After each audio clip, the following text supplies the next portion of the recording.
next. Let's head to Chicago, where the criminal justice system is simply crumbling, thanks in part to progressive states and attorneys who don't think they should punish criminals. Kim Foxx has been the city's top prosecutor since 2016. And things have gotten so bad that a lead prosecutor in her office, well, he just quit. Supervisor James Murphy shocked the department with his abrupt departure, and he placed the blame squarely on Foxx. This is what he said in a statement. "I cannot continue to work for an administration I no longer respect. This administration is more concerned with political narratives and agendas than with victims and prosecuting violent crime. This is why I can't stay any longer." Where have we heard that before?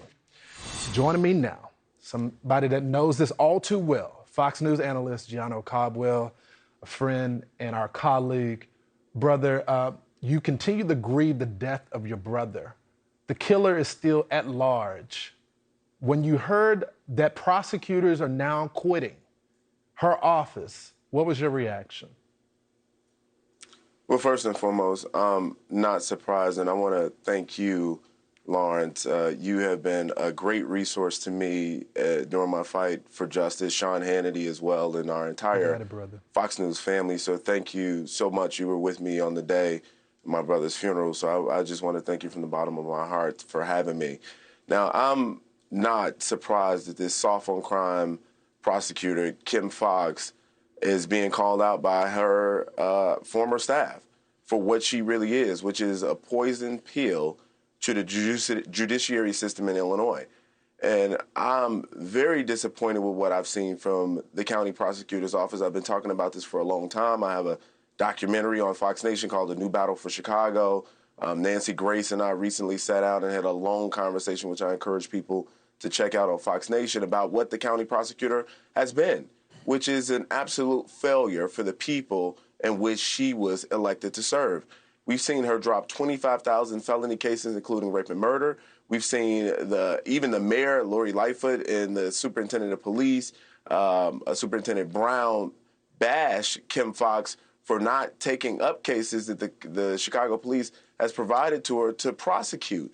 And we know, obviously, that the Safety Act, which was passed in Illinois very recently, has not been one of the right policies to make the people of Chicago and Cook County safe. Bail reform is something that should have never happened, but it started in 2017. I can understand when you may have a bit of bail reform if somebody jumps a train style and they didn't pay the $3 ticket for a train, or maybe a small batch of cannabis that the person was smoking. I can get those actions, but for these felony cases, like, what are you thinking? The governing process in Illinois has been a disaster, and they've put the lives of many individuals at risk, including my brother, and it's a total disappointment for me and my family. You know what, Gianno? You were talking about this before this tragically hit your family. And this is the second incident. Absolutely. Your other brother survived the incident. Now, sadly, you have to lay Kristen to rest. But can you talk from a personal standpoint? I mean, what is the DA office doing for you and your family now that you're a victim? Has there been any communication? No. So the DA's office has not been in contact.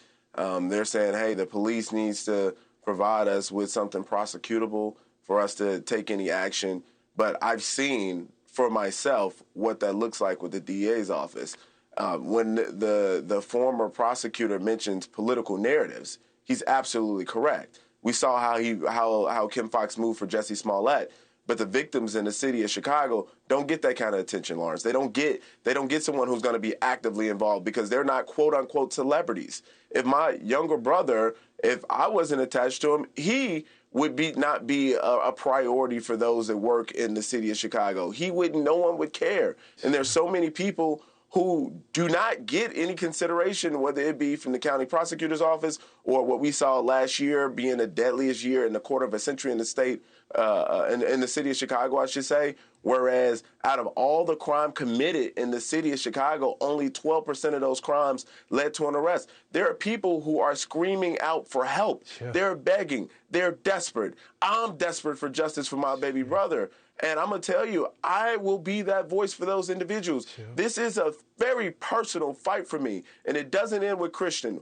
We need to reverse these soft on crime policies in the state of Illinois to ensure that there aren't more Christians, Lawrence. And I want to encourage people, if you know anything about what happened with my baby brother on June 24th at 114 South Vincennes in Chicago, please call the TIP hotline.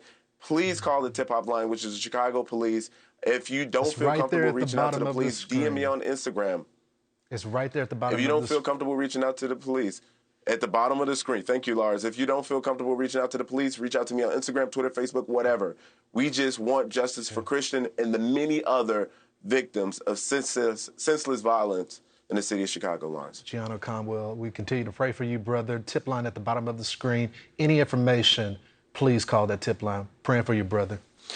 Thank you, Lawrence. Thank you so much. Hey, Sean Hannity here. Hey, click here to subscribe to Fox News YouTube page and catch our hottest interviews and most compelling analysis.